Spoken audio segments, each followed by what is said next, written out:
Hola, ¿cómo estás?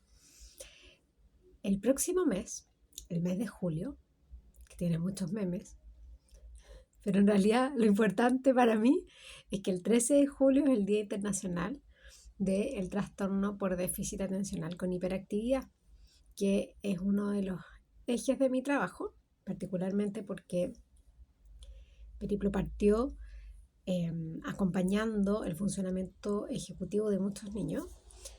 Y bueno, las funciones ejecutivas son el principal, o el deterioro en realidad en las funciones ejecutivas son el principal síntoma, ¿cierto?, de este, esta condición del neurodesarrollo. Y como viene julio, y además me acordé que hay muchos niños que están de vacaciones, quise hacer esta pildorita para compartirles algunas cosas que yo creo que puede ser importante para aquellos papás que tengan niños con déficit atencional, con TDAH, ¿cierto? Que puedan hacer en las vacaciones. Es súper importante, por un lado, como me vienen primero tres ideas a la cabeza que voy a compartir y después si surge alguna otra la voy a comentar en este video. Algo súper importante en relación a los niños con esta condición, particularmente estando de vacaciones, es que por favor sigan limitando el tiempo en pantalla. Es súper, súper importante. Sí, que a veces es súper complejo porque la necesidad de novedad y variedad que tienen, ¿cierto? Es superior a la que efectivamente como adultos en términos analógicos podemos darle. Y ahí lo digital, ¿cierto?, aparece como un salvavidas.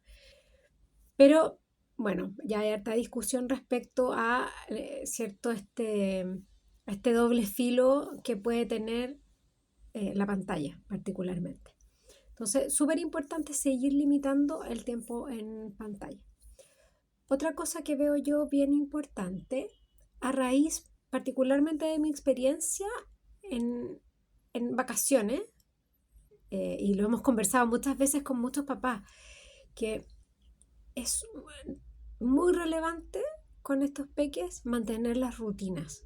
¿Ya? Muchas veces, por ejemplo, en vacaciones de verano, que además el tiempo es mucho más extenso, la pérdida de rutina hace que estos niños estén más irritables, más inquietos, más intranquilos, porque hay más incertidumbre de lo que viene. ¿Ya? Y de hecho, cuando vuelven al colegio, en algunos casos, obviamente no siempre, como que eso ya deja de ser un problema. Entonces, es súper importante igual mantener la rutina en la medida de lo posible, ¿cierto?, durante las vacaciones. Otra cosa también súper, súper importante es que puedan seguir estimulando el funcionamiento ejecutivo. De alguna manera las cosas que se hacen en el colegio y sobre todo la vida social de los niños va generando cierta estimulación de funciones ejecutivas, particularmente a través de juegos y todo. Pero si no hay tanto contacto, por ejemplo, con los compañeritos, pero además, particularmente en este grupo, donde su debilidad es, ¿cierto?, las dificultades de funcionamiento ejecutivo, es súper importante que ustedes sigan como alimentando, ¿cierto?, el desarrollo de esas habilidades, como la atención, la resolución de problemas, la planificación, la memoria operativa, el control inhibitorio. Ahora, ¿qué es lo que plantea la literatura? Que una de las mejores formas de desarrollo de funcionamiento ejecutivo es el juego. ¿Ya? Así que ahí todo lo que ustedes puedan hacer en función de eso, juegos de mesa, eh, juegos que ustedes inventen, lo que sea, súper importante desarrollar. Hacer puzzles, sopas de letra, jugar memorice. Yo, por ejemplo, algo que hago en sesión con los niños es jugar escoba. Yo lo aprendí de mi papá. Jugábamos mucho nosotros, particularmente en vacaciones cuando éramos pequeños, pero es un muy buen juego porque tengo que, por ejemplo, trabajar memoria operativa porque me tengo que acordar, ¿cierto? Como les digo yo a los niños, estos viejos son mentirosos porque dice 10 pero vale 8 porque valen 2 números menos. Si a alguno le cuesta la matemática, también ese es un súper buen juego para ir trabajando en cálculo matemático porque siempre tienen que ir contando hasta 15. para poder, ¿cierto?, sacar cartas. Además, tienen que aprender a esperar turno, tienen que estar atentos, tienen que poder contar. Ahí muchas veces yo les voy prestando ayuda porque botan una carta y digo, uy, con esa carta claramente pueden sacar hartas más. Entonces les digo, a ver, fíjate bien, yo creo que con esa carta tú puedes hacer algo más. Por ejemplo, jugar carioca, por ejemplo, también es un muy buen juego de mesa y que es muy típico, al menos en Chile, no sé en otros países.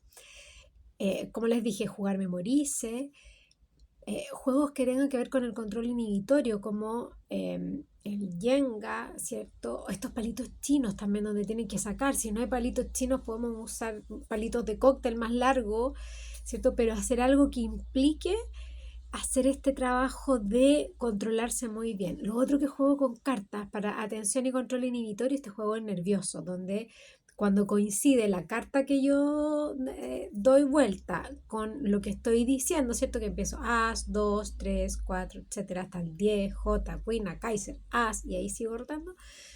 Cuando coincide la carta, o sea, lo visual con lo auditivo, tengo que poner la mano y el último que pone la mano se lleva las cartas. Obviamente gana el que se queda finalmente sin carta. Ese es otro juego que yo particularmente en consulta juego mucho, nos reímos mucho, etc. Trabajamos igual tolerancia a la frustración. Yo ahí voy haciendo y trabajando con los niños de tal manera de no que en la primera sesión, si están acostumbrados a ganar y tienen poca tolerancia a la frustración, yo no gano en la primera sesión. ¿Ya? Muchas veces no gano de veritas y otras veces no gano a propósito. ¿Ya? Pero esas cosas podemos ir haciendo, trabajando, como les digo, a través de juegos. Juegos, por ejemplo, como la escondida, si son pequeñitos, súper bueno jugar al Simón Dice, jugar al congelado, o para control, todo esto para control inhibitorio, o también, por ejemplo, mirarse a los ojos y que uno haga mueca y el otro tiene que aguantar la risa. También sirve para control inhibitorio, particularmente corporal. O esto del pestañeo, de mirarnos, ¿cierto? Y que alguien no tiene que pestañear. También puede servir para eso. Y también se pueden hacer juegos de palabras, sobre todo, por ejemplo, para los niños que tengan dificultades de lectura, se pueden ir haciendo juegos donde voy inventando historia. Entonces, si somos, por ejemplo, 4 en la familia, uno, el que parte dice, había una vez, y el segundo dice, había una vez un niño. Y el tercero tiene que decir, había una vez un niño y contar algo más. Y así se va aumentando la historia y todos tenemos que poner en juego nuestra memoria operativa porque tenemos que mantener la historia para poder repetirla y poder agregar más información. Eso es lo que se me ocurre por ahora en función de este trastorno de déficit atencional, esta condición que es para toda la vida. Muchos papás me dicen, ¿cuándo va a poder hacer las cosas solo? Probablemente muy tarde en su adolescencia.